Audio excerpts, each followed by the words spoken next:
gave to Jim was Still Small Voice. The story of Elijah came to mind when I first was told that, or asked to speak, and one of my favorites. And of course, as usual, it took a different turn than the initial picture I had of what was going to be said, but the still small voice is an important part of that interaction between Elijah and God. And there were a lot of things that Elijah did, that God did for the children of Israel through Elijah. A lot of things that, some almost bombastic miracles that happened through Elijah. What I'd like to look at this morning is Elijah's maturity through this whole process. Elijah's relationship with God and how that went as a result of all that happened.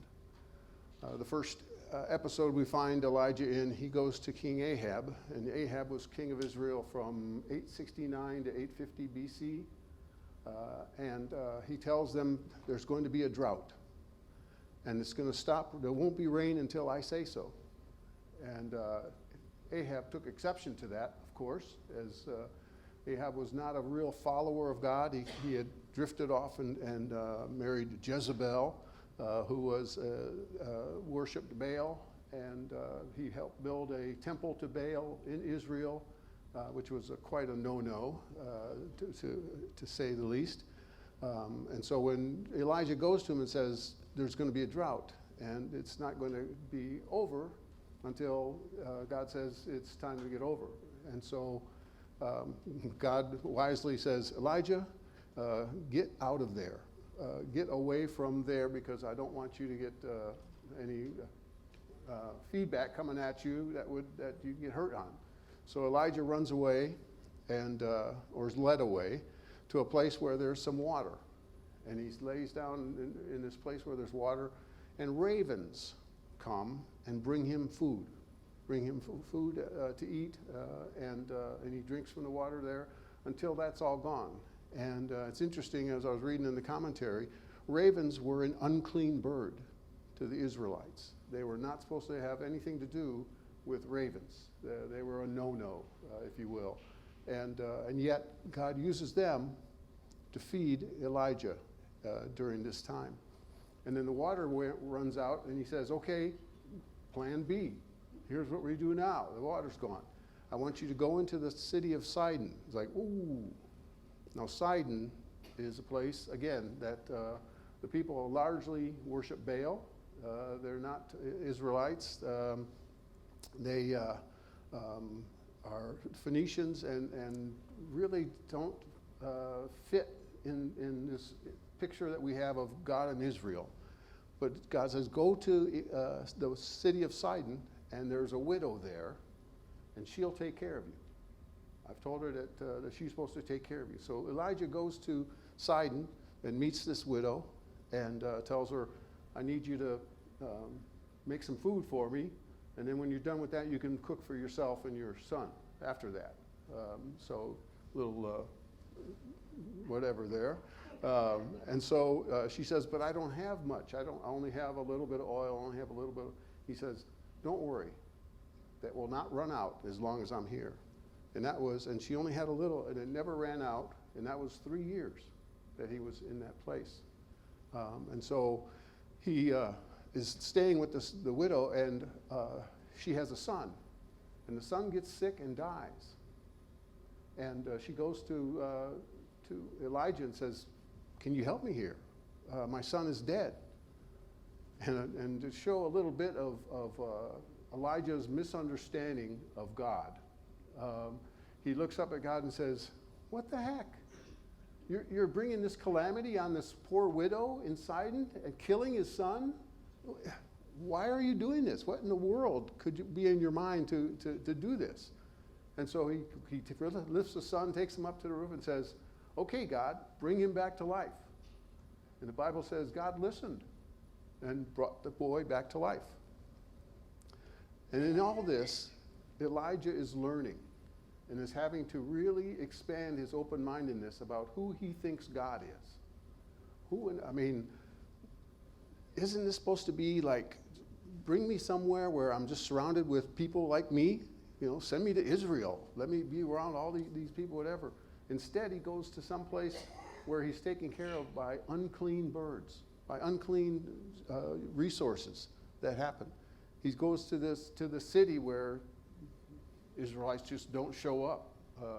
They're not a part of that, and is cared for 3 years, and then, again, brings this boy back to life. So God is helping Elijah expand his mind, expand his understanding of life as a result of this time. All of a sudden, it's not cut and dry. It's not clear and like, okay, there are these commandments, there are these people, we are gods, God is God, and that's it. And all of a sudden it's like, well, God, I'm here in Sidon, and God's here. What am I? And so he's having to learn to expand his mind. And then he comes back finally after 3 years, and he goes to Ahab and says, or God tells him, tell him the drought is over. Go to him and tell him the drought is over. And that's all he tells him. So he goes back, Elijah goes back and says, realizes that the children of Israel are following along with this Baal guy. They are not keeping up with who they're supposed to be as Israelites. And Elijah's ticked off. He doesn't like that. Now, God doesn't tell him to do anything about that, but he takes it on himself to go ahead and do so. He says, okay, everybody call all the people, because we're going to have a showdown. We're going to have a showdown. We're going to say, okay, is Baal God or is the Lord God? And so he says, come out to Mount Carmel. So it's like, let's all go to the stadium. Let's all go to the Coliseum, fill the stands, buy some popcorn, have a seat. Everybody wear whatever color who are you pulling for? What colors are you wearing here? And then he says, and bring those prophets of Baal. Bring those prophets of Baal. And so 450 prophets of Baal show up at this interaction. And they come there, and Elijah says, okay, here's what you're going to do. You build a temple. We've got 2 bulls here. We're going to sacrifice the bull. He said, you build a temple, put it on there, put the bull on there or whatever, and then call to your God and have him burn it up.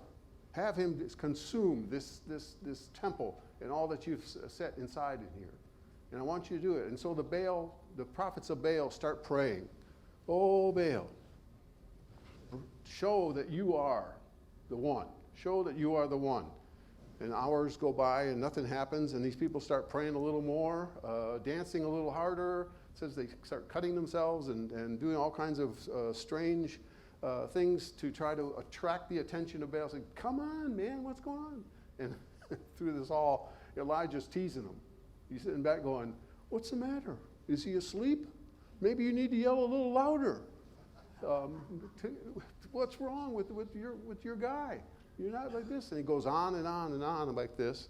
And finally he says, okay, that's enough. So he builds a temple and builds, and he has it doused with water over and over again, doused with water till it fills this trench around it. And he says, okay, God, show them who you are. Tell them, let them know that you are the one.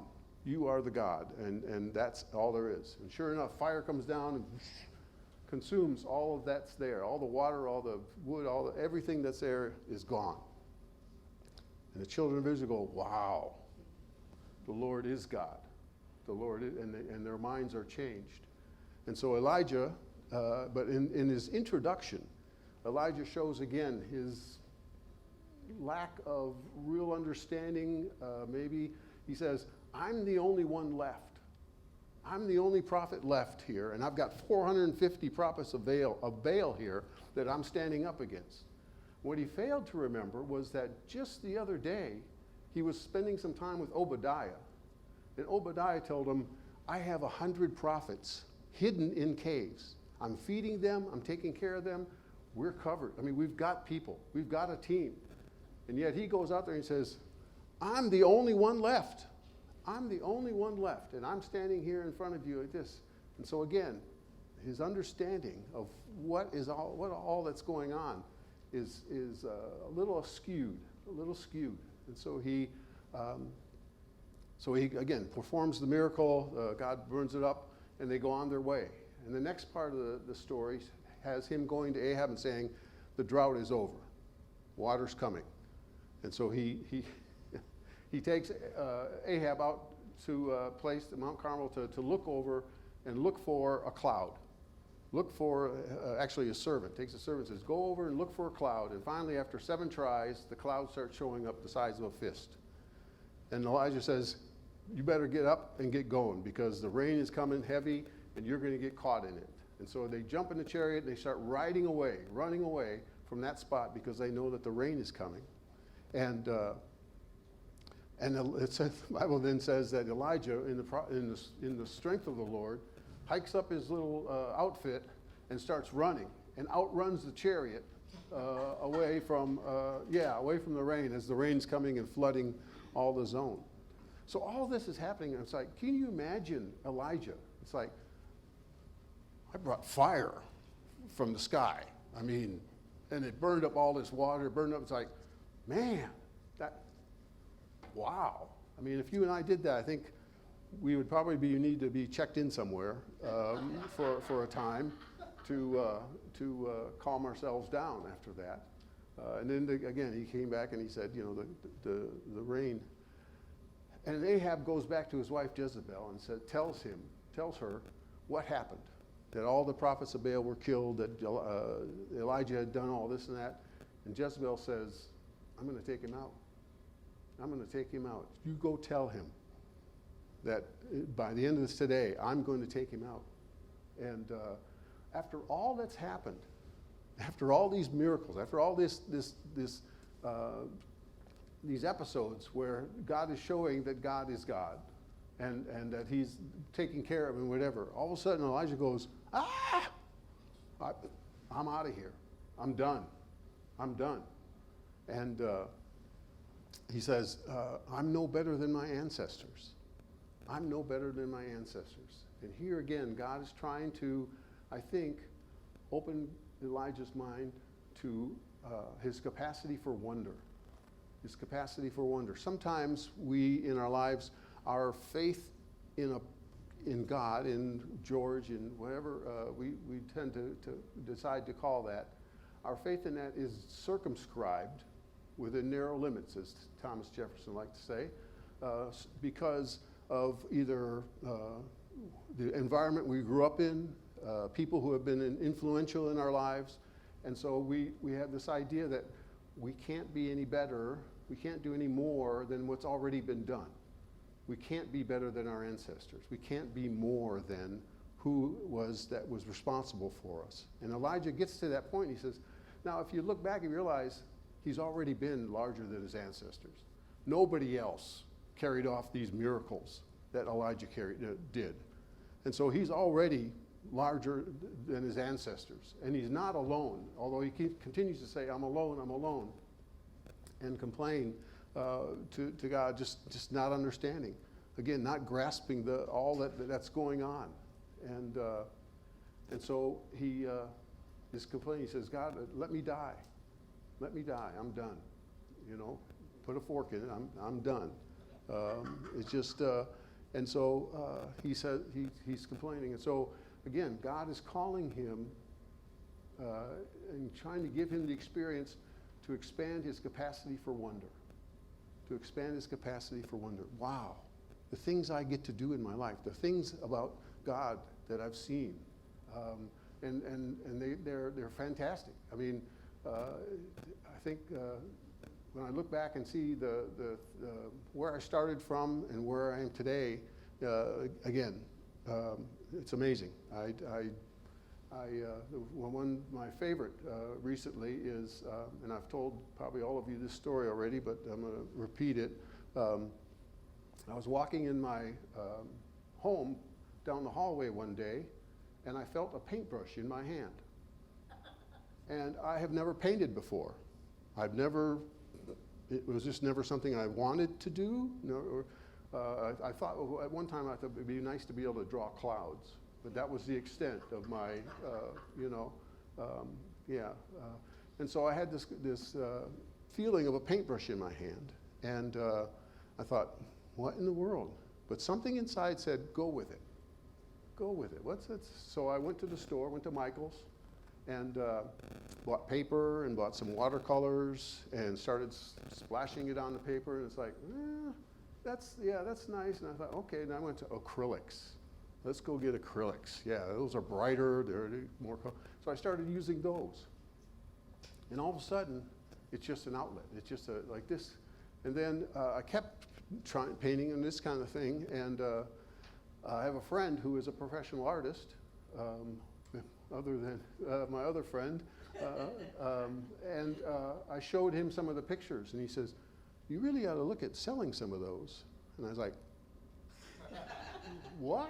This is fun. This is just for play. This is just, and all of a sudden, and so now we have a shed in the back of our yard, and I'm converting it into a studio where I can do some painting and do some writing, and it's like, if you'd have told me 2 years ago this is what would be happening, I would have run away. I would have said, nope, take me away. You know, I can't be better than my ancestors. You know, just the capacity for that kind of wonder, the capacity to, and again, it came in just little steps. Just go buy a paintbrush. Okay, okay. Go with some paper. Yeah, okay. And then it just kept growing and expanding, and that's the other part. The third part I'd like to talk about is that relationship between Elijah and God, because God treats Elijah with amazing compassion.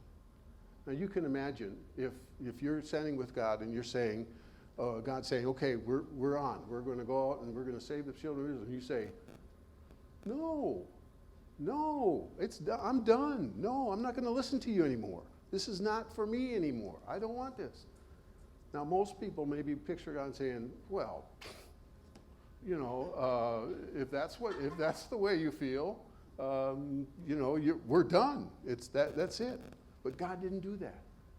God didn't do that. Instead, God sent an angel. And the angel went to him and said, listen, come over here in this place to hide and sleep. Eat this meal and sleep. And so he slept and he woke up. And the angel said, eat this meal again and sleep some more. We're going to go on a journey. And so he eats the meal and sleeps. So God is showing the compassion. He's not making him face all of this all at once. He's giving him a chance to catch his breath, giving him a chance to see differently, to get away from the enormity of the moment that just happened with all that. And so he goes to this place, and the famous story, the angel takes him up to the mountain and says, okay, God's going to walk by. Okay, get ready. God's going to walk by. And this wind came through. And the wind, it was not just any wind. We've not seen this kind of wind. This wind, it said it tore the mountains apart. It tore the rocks apart. It was that big a wind. Then the Bible says, but God wasn't in the wind. That wasn't God. And so then an earthquake happens, and all the earth starts shaking and breaking up, and yet God was not in the earthquake. And then a fire came through and just burned and burned. And the Bible says that God was not in the fire. And then, that's the familiar part, it says, a still small voice. In one of the versions of the Bible, it says, the sound of sheer silence. The sound of sheer silence, Elijah heard. And again, what compassion. What compassion. God gave him all the chance in the world. Let's relax. Okay, catch your breath. Let's talk about this. Let's go over this, whatever. And yet Elijah, even after all that, came with the same answer. I'm the only one left. I can't do this. I'm not better than my ancestors. And he couldn't get beyond that point. And so again, with amazing compassion, God says, okay, here's what you're going to do. You're going to name some other kings. You're going to find your replacement. And eventually it says, you're never going to die. A chariot's going to come and take you off to heaven, and you're never going to die. And so this relationship, you can imagine Elijah's surprise, if you will. It's like because I'm sure he's in this whole idea, this whole mindset that says, I've got to obey. I've got to obey or I'm lost. I've got to obey or I'm lost. And all of a sudden, God's saying, okay, I love you. I love you. If it's too much, I'll find someone else. And I'm not going to leave you. I'm not going to lose any respect for you. I'm not going to lose any love for you. I'm just going to take care of you. And so imagine Elijah in his mind. All of a sudden, well, through all these years, he discovers, one, that God is more than what he thought God was. Again, he uses things that were not supposed to be used by God to help him. And he has a capacity for wonder expanded. It's like these miracles, these things that are happening. He sees them and he discovers. And again, he finds out that God is compassionate. He finds out that God is compassionate and never stops loving him. And that's how, that for me, especially, that can be a tricky lesson to learn, to let God be compassionate, to let God be bigger than what I thought God was. That capacity for wonder. When you find yourself doing things that you never thought were a part of your makeup, or never thought you were going to be able to extend yourself to actually accomplish and see happen. And so the story of Elijah is an encouragement to us, I think, to say, maybe there's more there than I give myself credit for. Maybe there's more than I really believe God is. How can I open my mind to be more open-minded, to be more open to wonder? Am I happy with the size God is today? Or can I open and say, maybe I have some things to learn. Maybe there's an experience of God that I haven't had yet. And I can open my mind and open my heart and find out that there's more there than I realized. And I think for me, that's the invitation, if you will, in the story of Elijah, is God cares, and he just wants us to know more and more how much there is to be experienced.